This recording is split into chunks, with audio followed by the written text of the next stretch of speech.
You're about to gain tools, strategies, and mindset shifts that will help you unlock your limitless potential.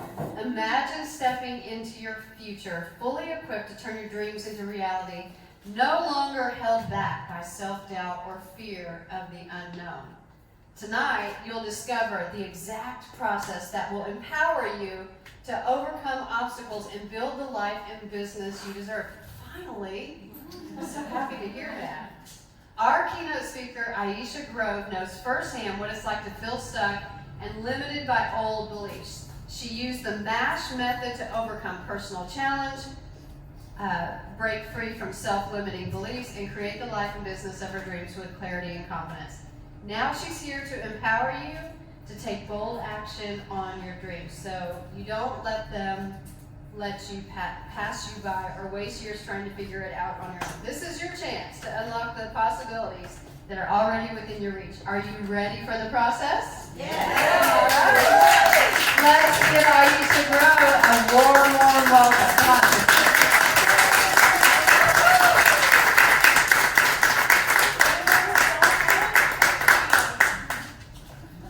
That introduction made me excited for the keynote. I have to say there are some things in my life, which I'm sure is just true for many of you, that I am proud of, but I haven't always been this way. I haven't always been this confident in front of a group of people. In fact, I lived my life where I kept quiet, and I tried to shrink down to what people thought. I'm in front of you. I'm definitely, absolutely, positively a scaredy cat.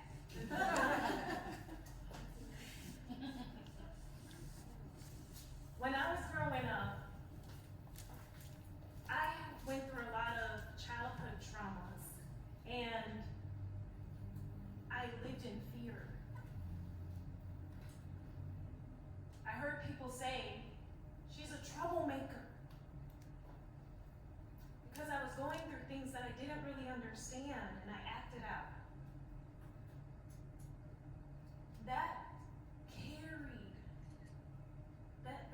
I carried that along with me in my life. So at first I thought, I'm a troublemaker, then I'm just gonna do what they expect me to do. And then, when I got older, and I was introduced to church, and I heard that God loved me, that I didn't have to be a product of my environment, that I could change my life. That helped me to become an addict to being an overachiever. I tried to overcompensate. I thought, I'm going to show everybody that I'm good enough, that I can do this, that there's a dream in my heart. And that didn't work out so well. So today, I stand before you because I want to share something with you. I'm not here to give you an illusion or to tell you that all of your bad things are going to go away. You're going to wake up tomorrow into sunshine. You probably tell Angie never to invite me back if I did that. I'm here to share my story, to remind you that it's possible. That's it. That it's possible. You're all courageous women. If you're at the VIP Center, if you're online, and you're watching virtually, it's because you have a dream in your heart and you know that God has called you to do big things. You're here because you know community matters. You have that vision in progress because we're all a work in progress to the day of Christ. So today, I'm going to share with you how the MASH method changed my life in a very inopportune way, and how my own daughter helped me to realize some very important lessons, the most important that I've learned in my whole life. So who's ready for that? Are you ready? Yes! All right, yeah. I know the VIP women know how to have fun. And I heard y'all have fashion shows, and you know what to do here. So I need, my first courageous feat here for the women, I need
something big, but you talked yourself out of it?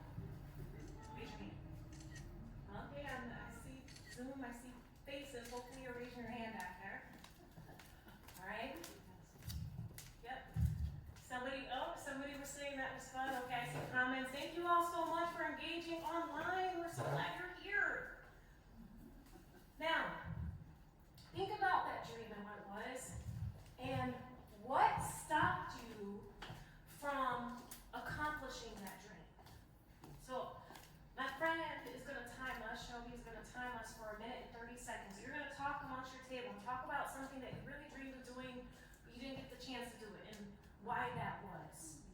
So, we're going to start that time, and just somebody next to you, doesn't have to be, dramatic, just talk to each other, but you have 1 minute, 30 seconds, so you can't talk the whole time, okay? All right, so Shelby's going to time us, tell us when you're ready. All right, 1 minute, 30 seconds, talk amongst yourselves.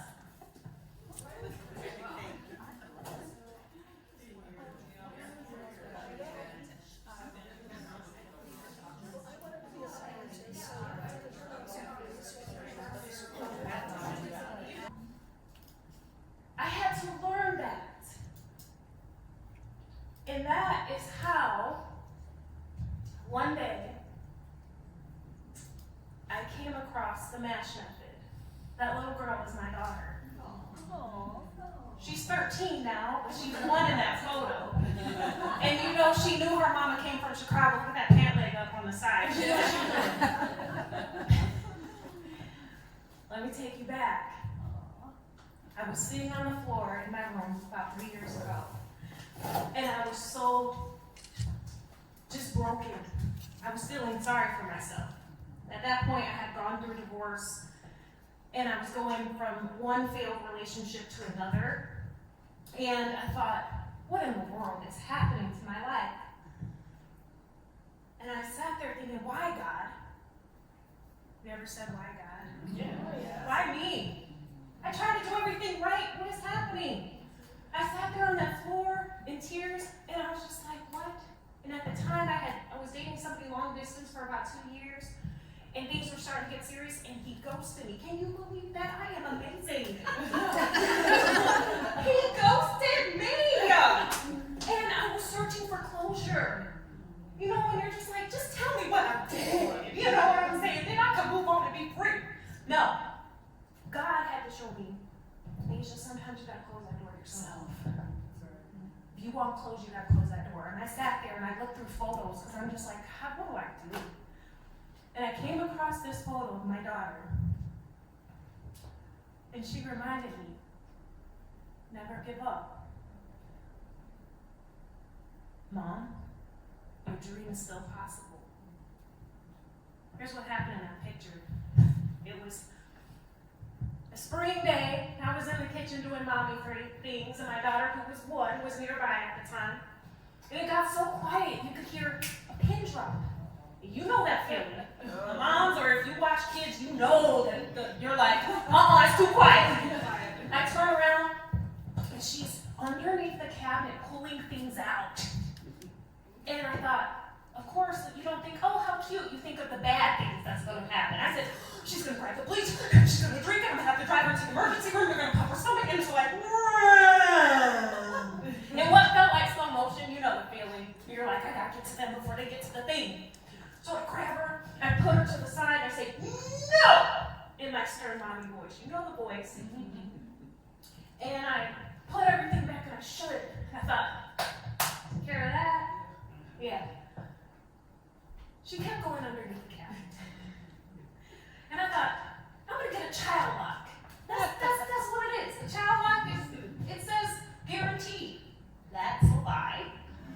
Well, I put the child lock on, and by the looks in some of your faces, you already know what happened.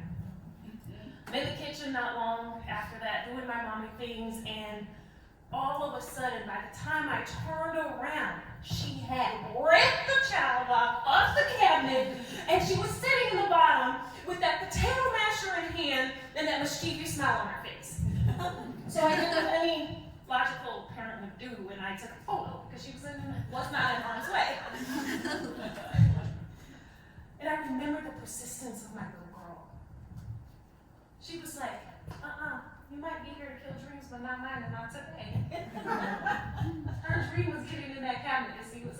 time. And she did not give up. And so she had a method. She had a mash method. She didn't even know it. I want to bring your attention to this potato masher I have in hand. It's insignificant other than the fact that it's huge. But it can't do anything on its own. It's useless. It's a tool. But if you put the person behind it who knows how to use it, it takes and applies pressure, it can crush a potato. Just like you can crush your fears. So the first step, in order for us to mash or crush our fears, is the letter N in the mash method. Let me try to see if I got this right. That's it, crushing potatoes. M is for manage your mind. Now, one of my favorite things to read is called Commanding Your Morning by Cindy Trink.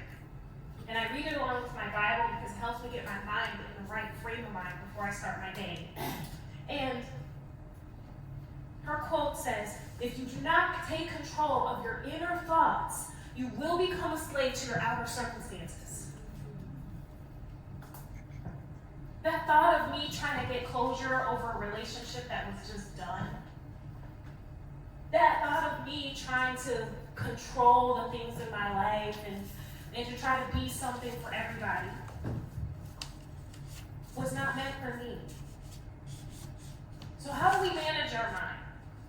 Now, when we want to manage our mind, we have to recognize and rebuttal. Now, I'm telling you this because when I was in college, I was a telemarketer. I do not recommend. 1 out of 10, it's a 0. Okay? I was in college and my job was to sell accidental death insurance. Oh yeah. On behalf of Bank of America, not from Bank of, on behalf of. Okay, we sold stuff. And I would call people and I was terrified. Like telling them crazy things. And so I called the person, I would say, hey, you can get up to $1 million in accidental death insurance. If you lose one eyeball, you'll get $50,000 extra. But if you lose a limb, it's another $1 million. And I would sell this. This is a true story. I cannot make this up. And we would just share this with people. And what do you say when a telemarketer calls your house? You say, I'm not what? Interested. I'm not interested. If we can tell somebody we're not interested, why is that? Because we know it's full of crap. We know there's just ridiculous. It sounds insane when you think about it. But I have to make money. But it sounds insane. Why do we let the thoughts that are repeat thoughts, that are negative, that are coming into our mind, continue to live in us? We know it's ridiculous. We know it's not true. We know that it is of the devil. We know that. But yet, we embrace it. How do we stop doing this? We rebuttal. One of the things I had to do in my job was I could not hang up the phone. The person could hang up on me, but I could not hang up the phone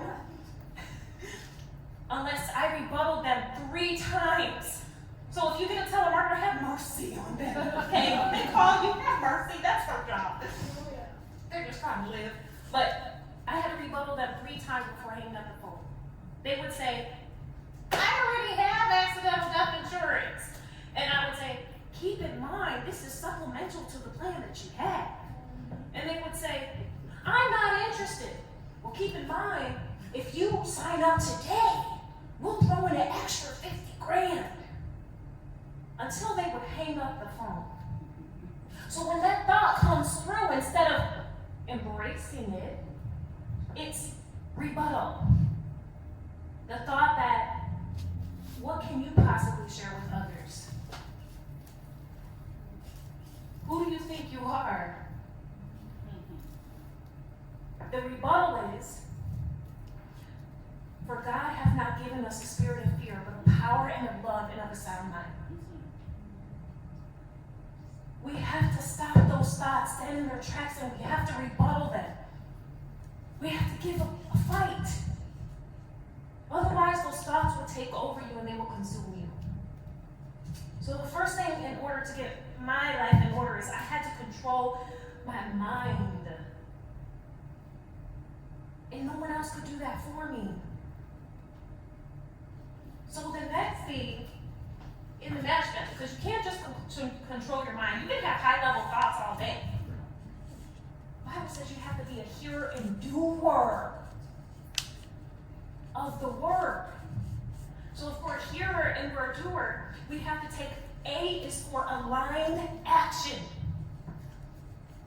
Now there's a difference between action and aligned action, right?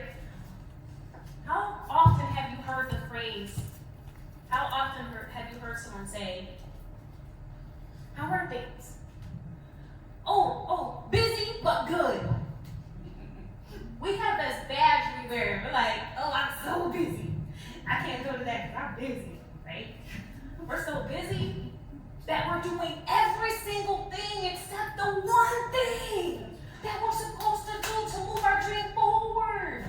And we're wondering why we're missing. If you shoot for a target and you have no aim, you hit nothing. My daughter had a line action. When I would distract her and try to move her away from that rock, she would, for a moment, she would entertain my thoughts and be like, do what mommy said. As soon as I turned my back, guess what happened? She went straight to the lock.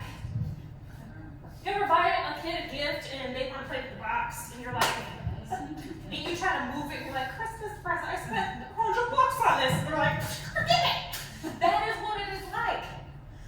You may have to in your life take a step away sometimes. Take a beat to understand what is happening. But it should always be on the front of your mind. Your dream is never going to leave you until you take action. I'm going to tell you a story. When I was 36, I told myself, wow, remember, as a kid, I wanted to learn how to swim. All right. But I was afraid of drowning. So afraid, I never went into the water up until waist high. So I thought, okay. I went to Puerto Escondido, Mexico, and I saw these women that were just in shape, looking gorgeous, and there was about 5 or 6 of them. They had their buoy strapped to their waist, and they went out to the water. I saw them swim against the Pacific Ocean as just a morning fun thing they did. And I said, wow, God reminded me of my dream. It sounds ridiculous. I was just like, I want to do that someday. So I didn't know what to do. I was like, who knows how to swim? An instructor at the YMCA. So I remembered and realized that I couldn't think about the how, but the now.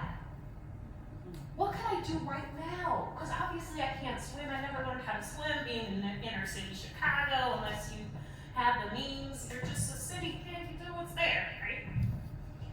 So I'm like, I'm so old to do this. I'm scared. What are people are going to make fun of me? I'm going to look ridiculous.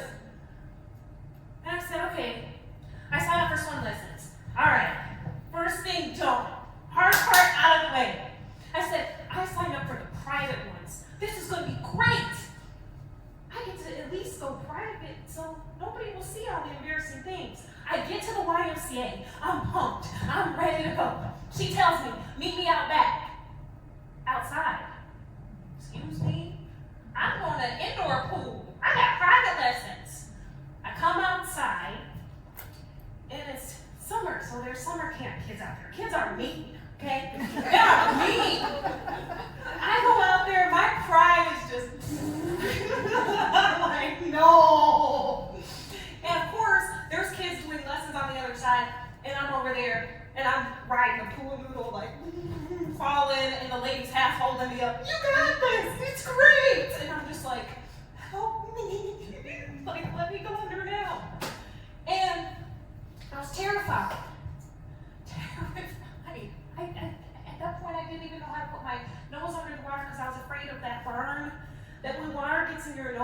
what? Just like, it set you back for a month? That's what I was afraid of.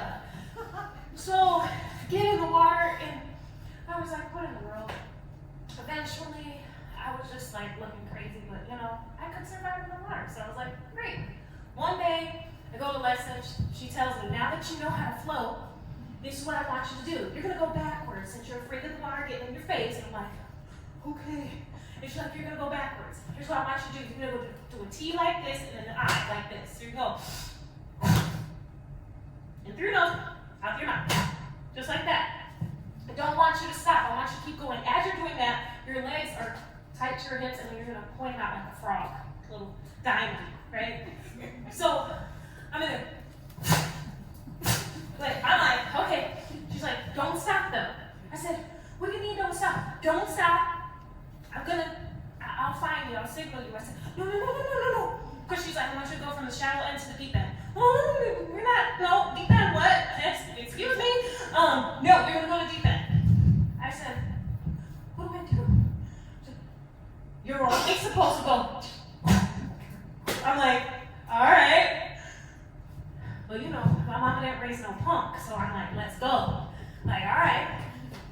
I get in that water. I used to just breathe. And I closed my eyes. I was so terrified. And I just remember. And I kept going. And soon the noise of people talking, I couldn't hear it anymore. I was just like, okay. She said she was going to tell me when to stop. Just keep going. And all of a sudden I feel a hand on my head. And I'm like, I open my eyes, I come to, and I was at the wall. I got to the wall. Listen, I was so pumped. I thought, holy bananas. How did I do this? I've never gone to swim in my whole life. I was so excited. I wanted to tell everybody.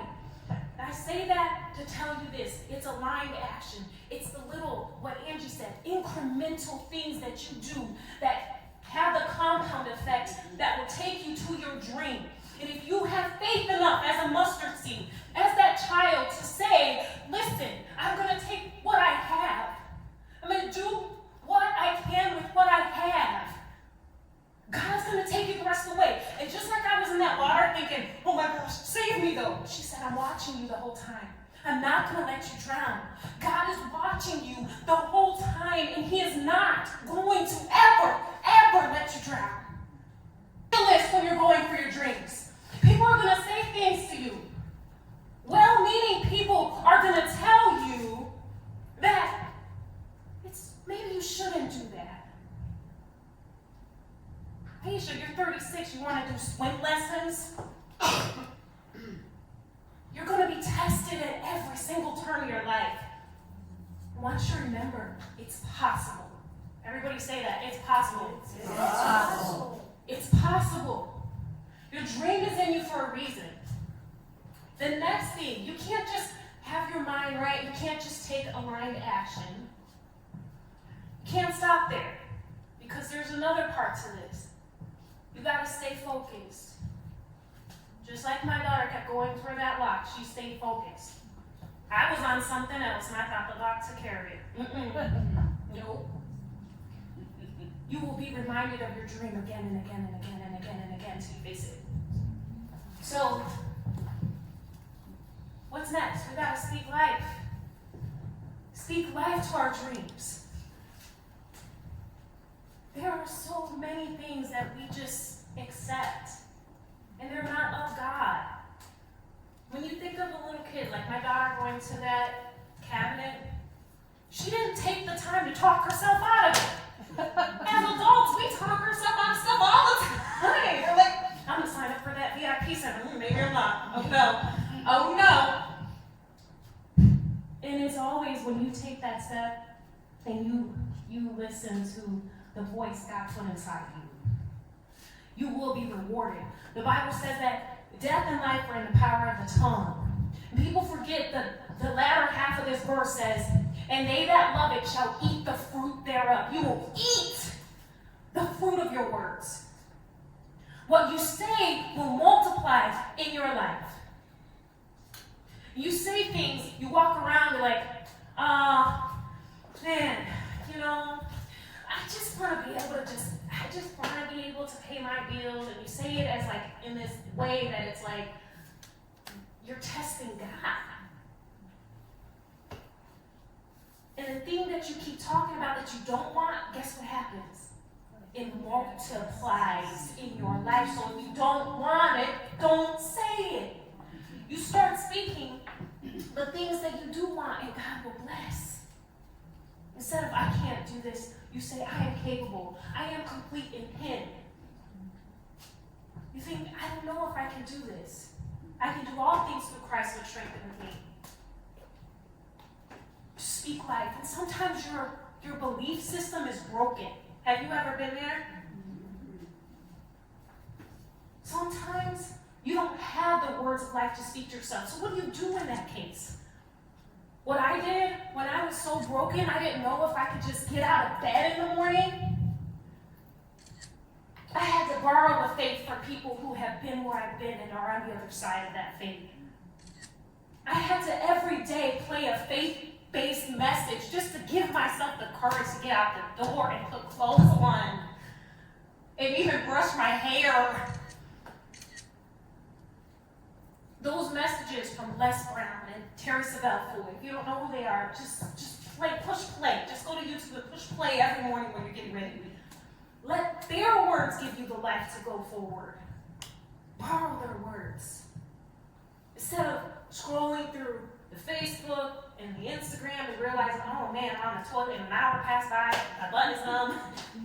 We want to make sure. You know the feeling. I see that. Okay. Some of you know what I mean. But we want to put the life back into it. So we want to manage our mind. We want to take aligned action. We want to speak life, not death to our dreams. And the last thing that we want to do is we want to be heart-centered. The heart is the center of your emotions. The Bible says, as he thinketh in his heart, so is he. Your heart. God gave you your heart for your dream. And being heart-centered is remembering your why. Remembering, why are you choosing this as your heart? Why do you choose to go after being your own boss and having a business? Angie, why did you choose this VIP center? Why did you choose this hard? Because your why is deeper than any obstacle you can come up against. And when your why is strong enough and it's big enough and it's enough to make you get out of bed in the morning when you don't want to. It's enough to help you to continue to pursue the things and the dreams that God has for your life. When I looked at my little girl and her little face, I said, oh, she has such a big heart. This kid is not going to stop. We need to have the heart of a child. We have so many lessons to learn from children, which we all once were. So it's there in us. We want to manage our mind. We want to take aligned action. We want to speak like it. We want to be heart-centered. We want to remember our why. We want to connect to the people who are connected to our dream. Raise your hand if you've ever wanted to write a book. Okay, great. Raise your hand if you've written a book. They have your dream. You have people in this room who have your dream that you can connect to this week and you can network with, and they are your step to getting closer to what you're looking for. Don't let that pass you by this week. Don't let it pass you by. You're here for a reason. You have a purpose. There is a message only you can bring to your people. So we want to make sure that we're heart-centered. Look there. You see that lock at the bottom left over there?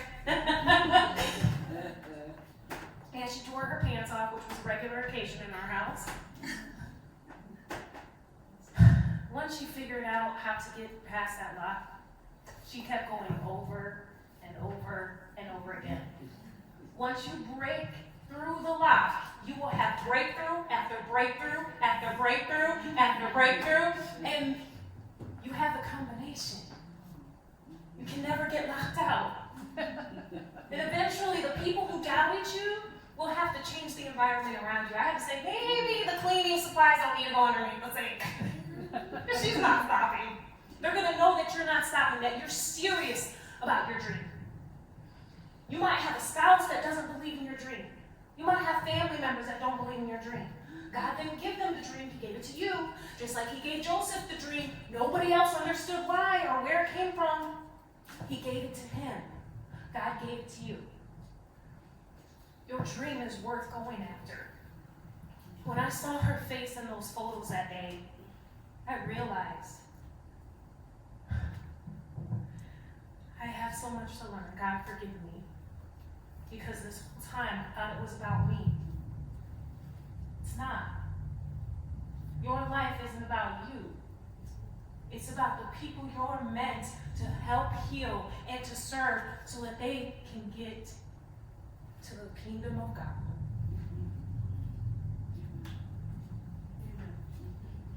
To God for the glory. And when we take the light off of ourselves and off of our problems, God can then move away, world, and use us. Only if we surrender. And so, what's your dream? What is it? What did you talk about earlier today with your friend? Did you put it back in the corner? Is it collecting dust? I'm going to tell you this last story about I wanted to be a public speaker when I was younger, but I kept my voice shut because I didn't think I had anything important to say. As an adult, that dream wouldn't leave me. It kept haunting me. I would see people on stage and say, one day, that could be me. And I joined a Toastmasters club because my boss said, you want to be a speaker? Go, do it. I'm like, okay. You get up in front of people, my first speech, I'm like, oh, this is good. Get up there, and they look at me, and the person evaluating me gets up and says, so the only thing wrong with that speech is the speech. I said, okay, God, maybe you're telling me I need to do something else. I tried it, we're good. And I kept going back and I kept practicing. And I went to, somebody said, take your speech, in 2 years you can join the Toastmasters International Competition. And I said, 2 years? Okay. Then someone else after me comes up to me. Don't you listen to them. And she's one of my best friends. She's like, Ruth Schmidt. Don't you listen to them. You listen to me. She points her finger at my face. You compete now. I said, Ruth, I'm not ready. They just said I'm not ready. She said, you go now. Do you want to be a speaker? I was like, yes. She was like, then the only way to learn is to do it. And if anything, you get to be in front of other people and get to see a live audience and how they respond to you. And that is the best lesson you can learn. I said, oh man, so I go in there, because I'm not a punk, I just told you that. So I go in there, and I go and I compete at the area contest. And I'm like, knees knocking, I'm up there, my hands are sweaty. And third place, second place, first place, Iesha girl. What? Wow. People come up to me after, congratulations, and I'm sitting there like, what is really happening right now? Then, next is the division contest. People told me I couldn't do it. They were like, there's no way. You won't get the next level. So then I go, 2 weeks ago, April 26th, I go to the division contest and the district contest. And I'm like, someone said, are you okay? No, not really. And they said, what's up? What are you going to do? I said, I'm going to give it my best. Third place, second place, first place. I'm in the top 134 speakers in the International Toastmasters Speaker Contest. Let's go!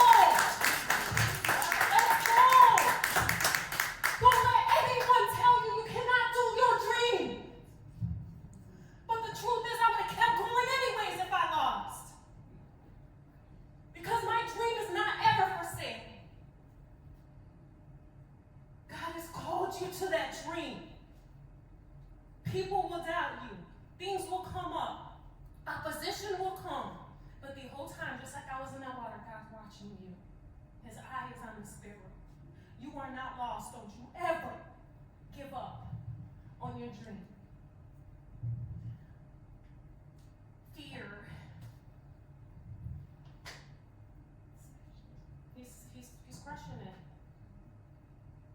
You can crush it. Because every single time you go, you take that MASH method, you manage your mind, you take aligned action, you speak quietly, you be heart focused. Guess what you're doing? You're applying the pressure to your fears. And every single time that you do that, you're reminded and you get more confidence. God blesses you with the confidence of God to show up in places and spaces and be everything He meant for you to be. Everything that you thought was wasted is never wasted in God's hands. Never. The thing that you think is meant to break you, He will turn and use for His good. Keep showing up. Remember, it's possible. So, with that, turn and look to someone next to you and tell them it's possible. All right, let's all say it together. 3, 2, 1. It's possible. Thank you.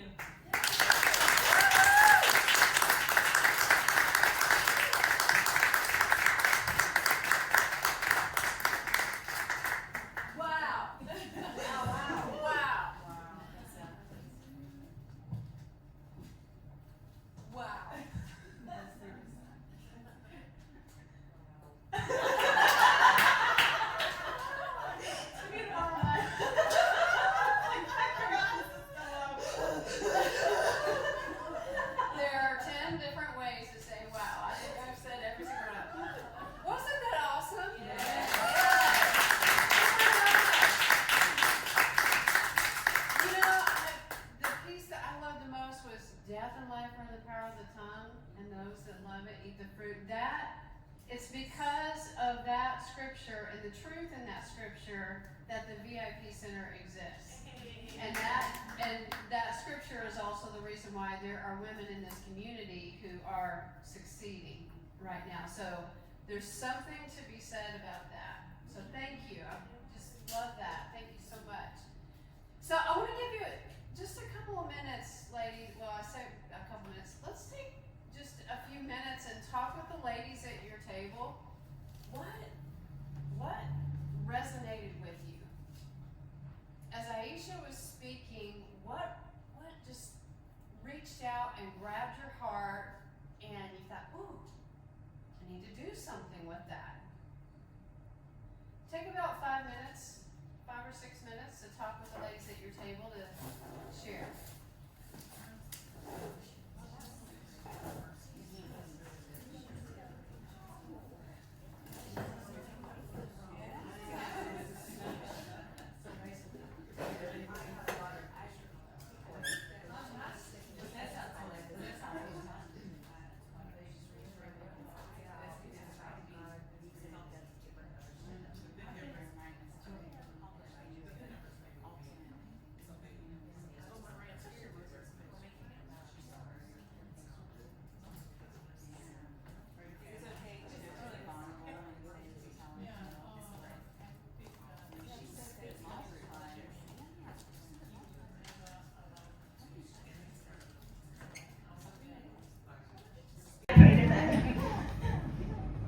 I'm here to share my story to remind you that it's possible.